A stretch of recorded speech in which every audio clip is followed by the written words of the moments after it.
Bismillahirrahmanirrahim. Assalamualaikum warahmatullahi wabarakatuh. Perkenalkan, nama saya Riki Jailani, pengajar di SMP Negeri 1 Bantarujeg, bidang studi PAI, sekaligus mahasiswa Universitas Islam Negeri Sunan Gunung Jati, Bandung, dengan NIM 5252112376. Hari ini akan melaksanakan uji kinerja atau UKIN di kelas 9 dengan materi pokok iman kepada hari akhir dengan mawas diri. Terima kasih. Assalamualaikum warahmatullahi wabarakatuh. Assalamualaikum warahmatullahi wabarakatuh.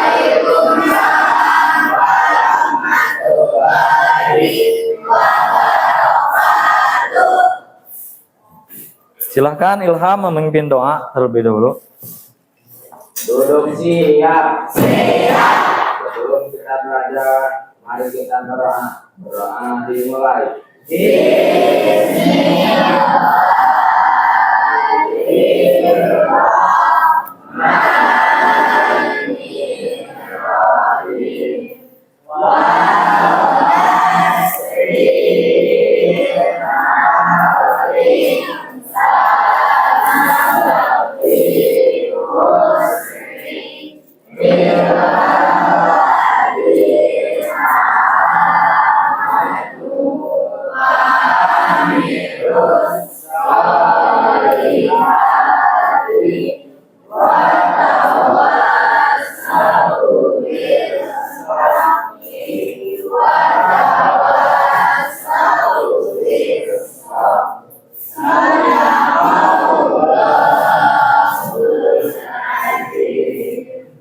Berdoa selesai, ucapkan salam. Assalamualaikum warahmatullahi wabarakatuh. Waalaikumsalam warahmatullahi wabarakatuh. Apa kabar hari ini anak-anak? Baik. Alhamdulillah ya.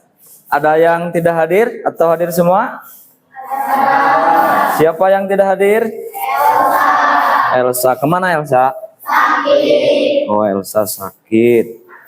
Oke, sebentar. Elsa sakit. Kegiatan pembelajaran kita hari ini, ya, Bapak sudah menyiapkan kertas warna-warni. Tentunya ini untuk media pembelajaran kita hari ini. Bagaimana kita akan memahami bersama, yaitu tentang bab iman kepada hari akhir, ya. Jadi untuk mengukur pengetahuan kalian sebelum ke materi pembelajaran, jadi nanti silahkan kalian tuliskan di sini apa yang kalian tahu tentang iman kepada hari akhir. Paham ya? Sudah siap belajar?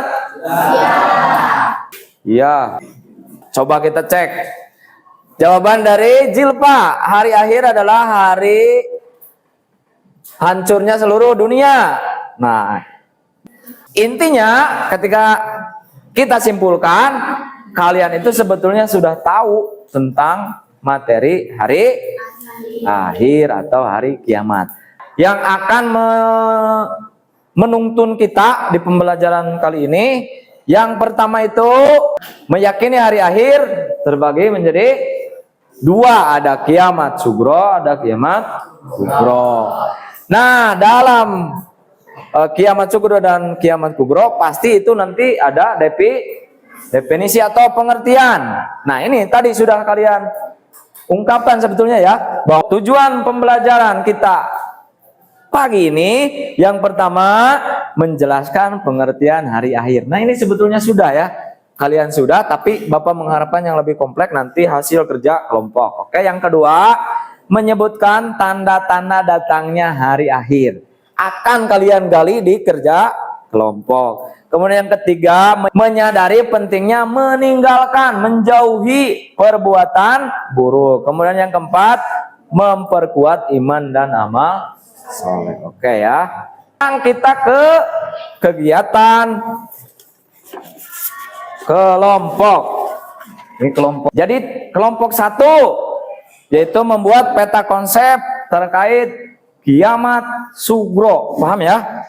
Tadi kan kiamat terbagi dua, ada sugro, ada kubro. Nah, kelompok 1 buat peta konsep tentang kiamat sugro. Kelompok 2 tugasnya adalah membuat peta konsep kiamat kubro, ya. Buka buku, diskusi dengan teman, buat petanya, berikan penjelasannya, ya. Kelompok 3 yaitu kelompok 3 membuat peta konsep kehidupan setelah hari akhir. Kelompok 4 mencari persamaan dan perbedaan dari kiamat sugro dan kubro. Wah, luar biasa nih. Coba.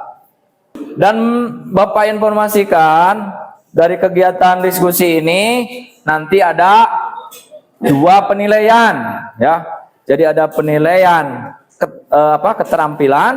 Ketika kalian aktif nanti Bapak sembari menilai mana yang aktif, mana yang kurang aktif. Kemudian nanti ada penilaian sikap juga, yaitu nanti Bapak kasih LKPD tiap orang di akhir nanti, ya.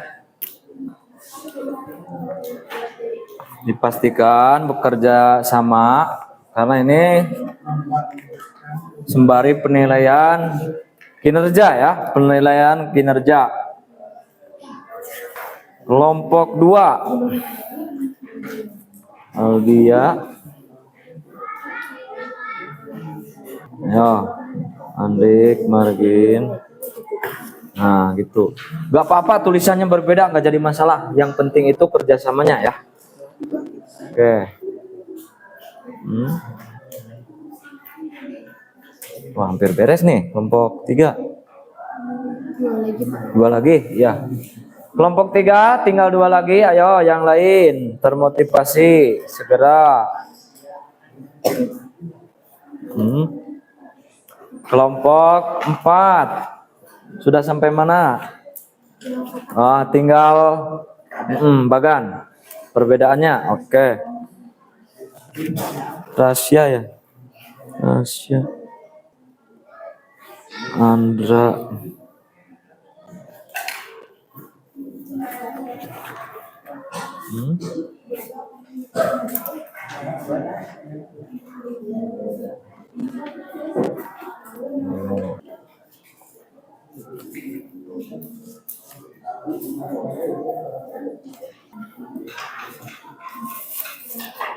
Hebat.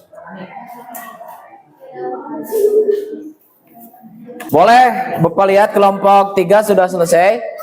Silakan maju untuk mempresentasikan hasil kerja kelompoknya. Ya, maju. Mau siapa? Azkia? Ya, Azkia maju.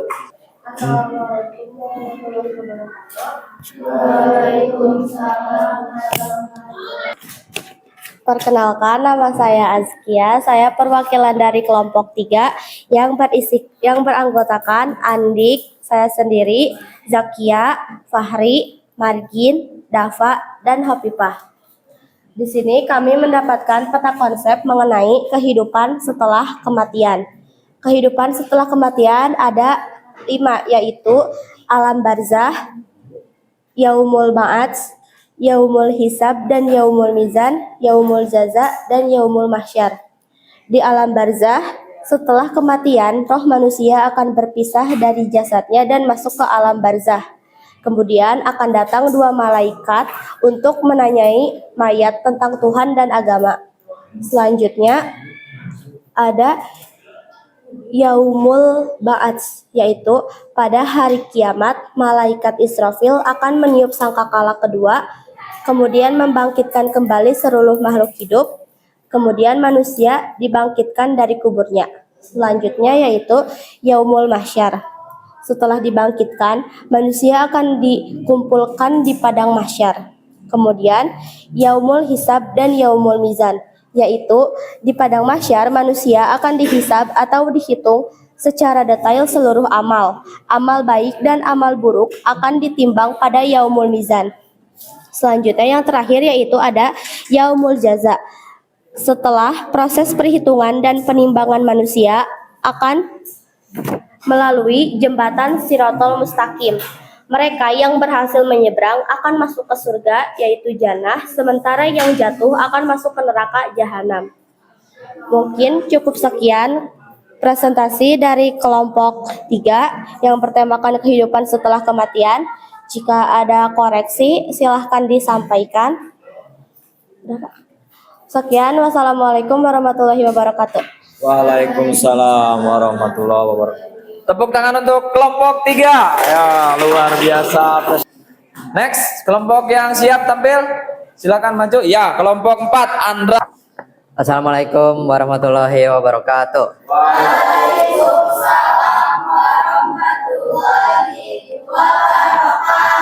Sebelumnya, perkenalkan nama saya Andra dari kelompok 4 yang beranggotakan saya sendiri, Rasya, Melani, Raiska, Dede, Isna, Malik, dan Alwi.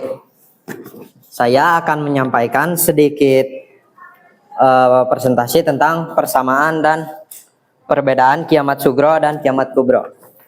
Dimulai dari persamaan. Di sini kita cuma menuliskan 3, tapi sebenarnya banyak. Yang pertama, keduanya merupakan kehendak Allah Subhanahu wa Ta'ala.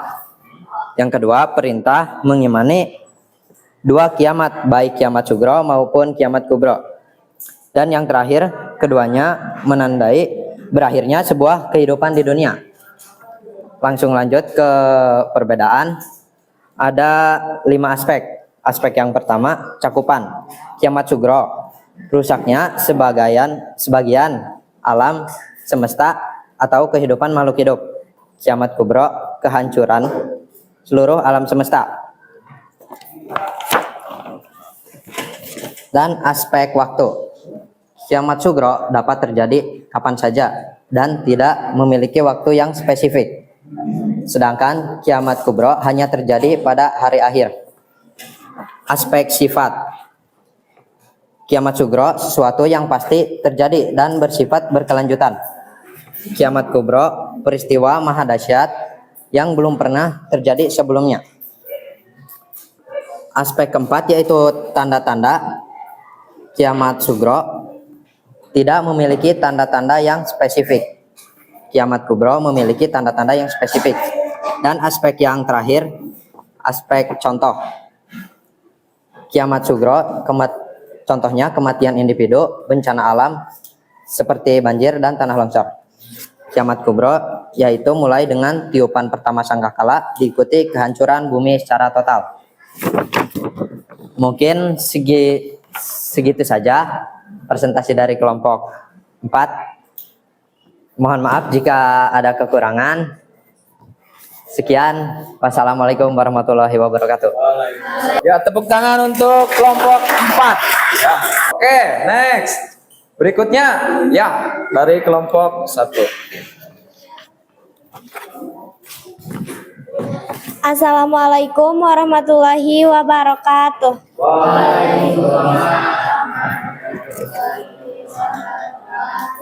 Perkenalkan, nama saya Jilpa dari kelompok 1 yang beranggotakan saya sendiri, terus Siti Nuraini, Resti, Putri, Trama, Ilham, dan Fajri.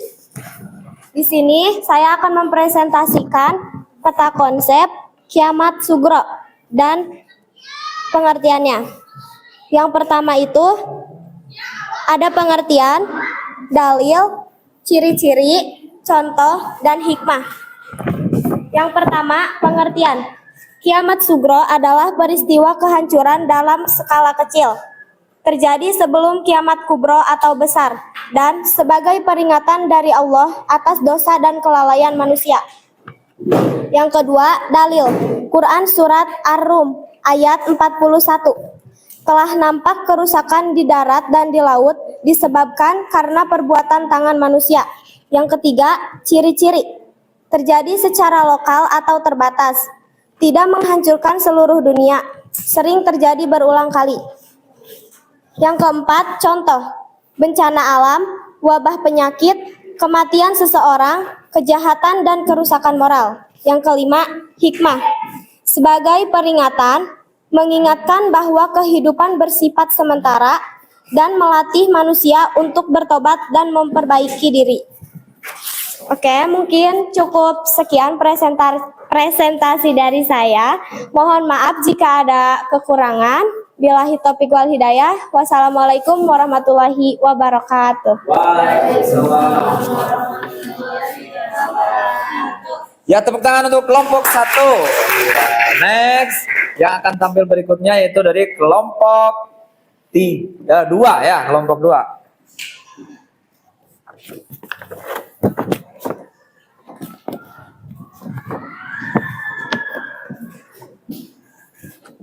Assalamualaikum warahmatullahi wabarakatuh.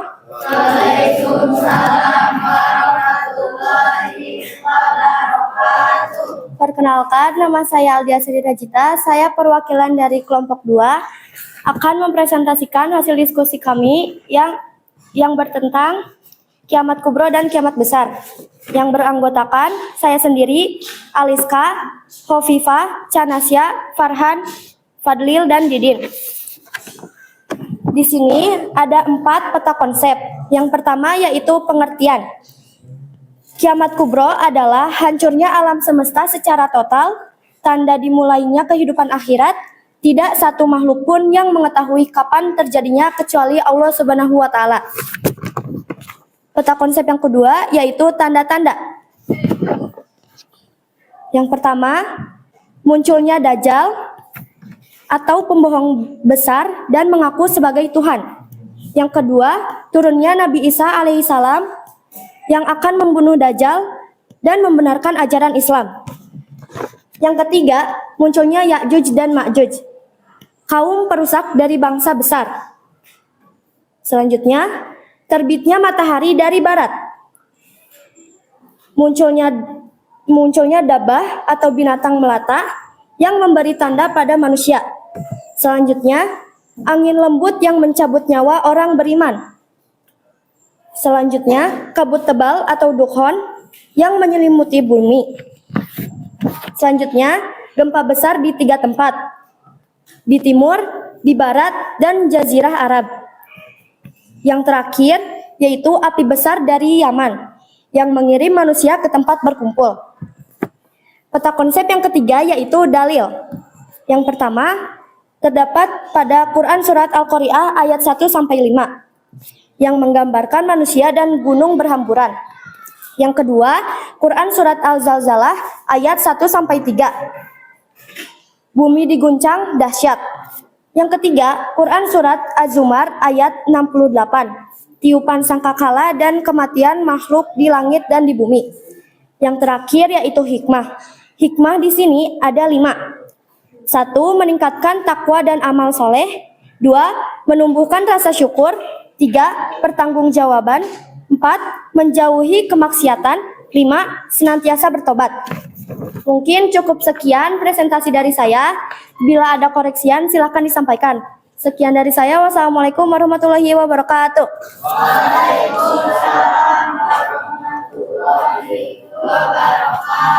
Ya, tepuk tangan untuk kelompok 2. Ya, luar biasa. Untuk itu anak-anakku, marilah kita bermawas diri, berintrospeksi, apa yang sudah baik ditingkatkan, apa yang masih buruk dibuang, yang buruknya diganti dengan hal-hal yang baik. Ya. Sebelum ditutup, kita tutup dengan ice breaking. Menghadap ke temannya. Coba senyum dengan terlihat giginya ke temannya. Ayo, LKPD, lembar kerja ini diisi per orang. Semua sudah? Oke. Terima kasih untuk pembelajaran hari ini. Kalian sudah menampilkan yang terbaik. Kalian belajar kompak di tiap kelompok. Dan kita tutup pembelajaran hari ini dengan bersama-sama mengucapkan hamdalah. Alhamdulillahirobbilalamin.